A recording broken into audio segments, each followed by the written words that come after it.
கரூரில் கூட்ட நெரிசல் நடந்த இடத்தை மக்கள் தற்போது பார்வையிட்டு வருகின்றனர். கள விவரங்களுடன் இணைகிறார் செய்தியாளர் தாயுமானவன்.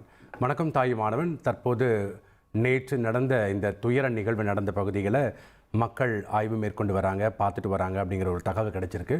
அங்கே இருக்கக்கூடிய கள விவரங்களை பதிவு பண்ணுங்கள்.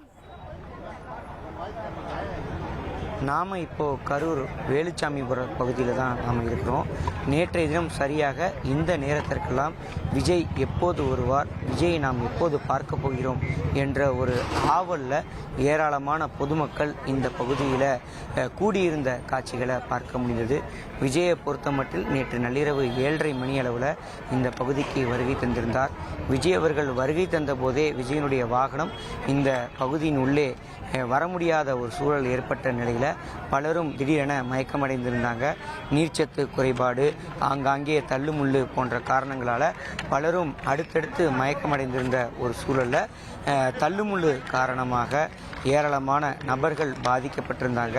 மொத்தமாக இதுவரைக்கும் பார்த்தோம் என்றால் 40 நபர்கள் உயிரிழந்திருக்கிறாங்க.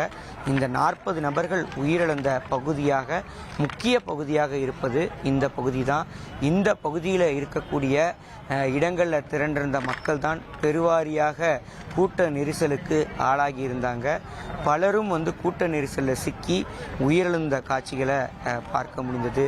தொடர்ந்து ஆம்புலன்ஸுகள் வரவழைக்கப்பட்டு பத்திரமாக ஒரு பக்கம் விபத்தில் சிக்கியவர்களை மீட்கக்கூடிய பணிகள் தொடங்கியிருந்தது. விஜய் அவர்கள் பேச தொடங்கிய போதே ஆம்புலன்ஸ் உடைய வாகனம் ஒவ்வொன்றாக வருகை தந்த காட்சிகளெல்லாம் நாம் பார்த்திருந்தோம்.